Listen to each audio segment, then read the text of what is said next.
nggak ada nih, bukan. Usaha. Sampai kita punya kemampuan berangkat. Itu maksudnya. Dan usaha itu, saya beri mukadimah dulu ya. Usaha itu ada dua. Saya ulang ya, usaha itu ada dua. Usaha dengan mengumpulkan harta. Saya sarankan sih kalau mau nabung, nabung pakai emas. Itu lebih mudah. Ini saya sarankan. Karena ayat-ayat di Quran ketika bicara harta itu kebanyakan bicara tentang emas dan perak. Ya, misal Quran surah ketiga, ayat ke-14. Paling kanan agak ke bawah. Zuyyina lin-nasi hubbus syahawati minan nisa'i wal banin wal qanatiril muqantarati minan dzahab wal fiddah. Ya, qanatir muqantarah itu ada harta yang punya nilai intrinsik, berharga. Yang kalau dikumpulkan punya nilai. Jadi ada harta yang punya nilai intrinsik, ada yang ekstrinsik. Intrinsik itu di dalamnya memang ada nilainya. Ya sudah ada nilai, jadi nggak berpengaruh oleh apapun. Emas itu, kalaupun pecah, masih bisa dijual. Ya, tapi uang kalau sobek ya kertas kok. Nilainya berubah-ubah. Makanya sekarang selalu mengalami devaluasi. Menurut saya bukan mengalami penurunan tuh, memang nilainya diturunkan dengan kepentingan tertentu. Dulu itu masih menggunakan emas. Ya, masih menggunakan emas. Isyarat Quran, hadis masih dipakai. Bahkan di Amerika pun masih pakai. Pada tahun 1930-an, 1934 dari 1932 itu diuji coba. Dia ada sekumpulan orang berkumpul memikirkan sikap monopoli. Bagaimana memonopoli dunia dari sistem keuangan. Maka diwujudkanlah uang kertas itu. Diuji coba asalnya di negara barat sana. Lokal sifatnya. Lokal.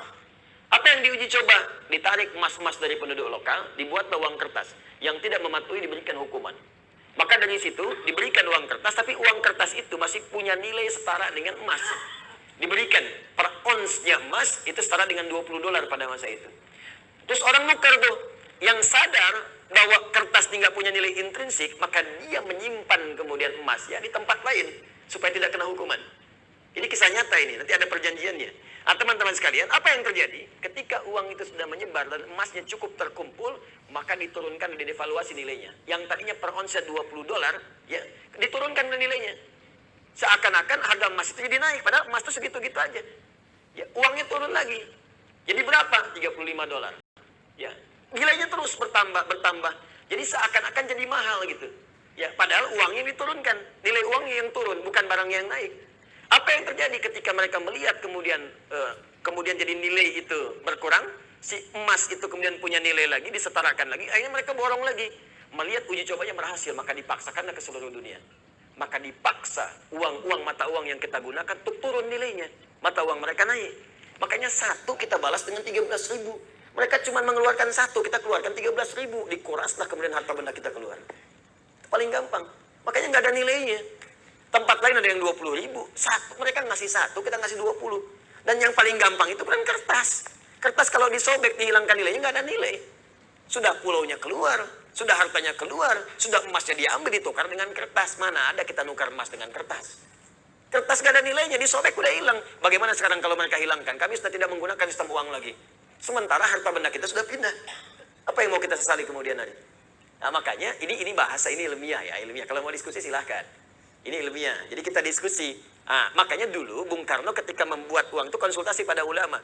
Dan ulama mengusulkan tetap berikan nilai intrinsik di uang kertas itu setara dengan emas sekian ons misalnya. Ya sekian gram. Supaya ada nilainya. Kalau enggak itu jadi kertas. Itu sempat dipakai. Coba belajar sejarah yang baik. Cek lagi ke belakang. Dulu nilai uang kita itu ada setara dengan emasnya. Belakangan kemudian dihapuskan jadi kertas saja di situ. Makanya nilainya semakin melemah. Sebetulnya bukan uangnya yang lemah. Bukan bendanya yang naik. Uangnya yang dilemahkan. Kalau bendanya segitu-gitu aja, tempe kan gak berubah segitu-gitu juga. Cuma nilai uangnya melemah, seakan-akan tempenya naik, padahal keratnya segitu aja. Akhirnya tempe pun disesuaikan dengan uang. Ya kan, 2.000 tebel, 1.000 tipis gitu kan. Ya, 500 udah tipis dibelah. Itu kan? Itu coba belajar di situ. Terus ada perjanjian dulu, se-Eropa itu diajak kumpul. Makanya bikin dulu ada The Fed ya, masih sekarang sampai ada. Terus IMF dibuat pada saat untuk ngutang-ngutangi. Ya, itu ini pelajaran ya, mesti kita tahu gitu ya, konteks ini untuk belajar. Makanya ekonom kita itu selain pintar mesti soleh. Supaya dengan kesolehannya bisa memberikan manfaat untuk bangsa. Itu poinnya. Dan kita mesti belajar. Nah termasuk ini bisa dibawa bekal untuk haji. Kalau mau haji, mau umroh, nabung pakai emas. Nggak akan berubah. Nabung pakai emas. Silahkan ada logam mulia, ada dinar, kumpulkan. Demi Allah saya katakan ya, nilai itu, karena emas itu punya nilai intrinsik, maka dia akan terus naik. Akan setara. Harga kambing di masa Nabi sampai sekarang pun sama nilainya segitu. Jadi walaupun orang kelihatan naik sekian juta, dulu cuma satu, sekarang juta. Dinar cuma 1 dinar, selesai. Dari dulu 1 dinar, sekarang 1 dinar. Ya. Dari dulu emasnya sekian, ya sekian. Anda kalau nabung pakai emas, mungkin nggak akan 20 tahun, 40 tahun. 10 tahun Anda pakai HJONA Plus tuh. Kenapa? Karena yang Anda kumpulkan tuh nilainya itu terus naik. Sementara kalau Anda nabung segitu-gitu juga, juta ya sejuta. 25 juta ya 25 juta. Cuman persoalannya ketika berangkat, didevaluasi nilainya, jadi mahal. Naik. Di kerja keras Anda itu terkumpulnya cuma segitu.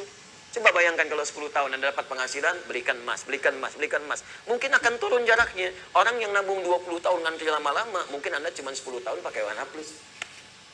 Dapat Anda di situ. Kalau nggak percaya silakan coba buktikan pelan-pelan di situ. Dan tidak melanggar hukum. Karena uang transaksi yang kita gunakan tetap rupiah. Kita nabung pakai emas, jual pakai rupiah, setelah itu berangkat. Ya kan? Apa yang dilanggar di sini? Nggak ada yang dilanggar. Dan kita memberikan pelajaran bahwa ada nilai di balik itu ketika mengikuti tuntunan-tuntunan Rasulullah SAW, menghidupkan nilai kebangsaan kita di situ. Jelas di sini? Baik, itu bagian pertama. Yang belum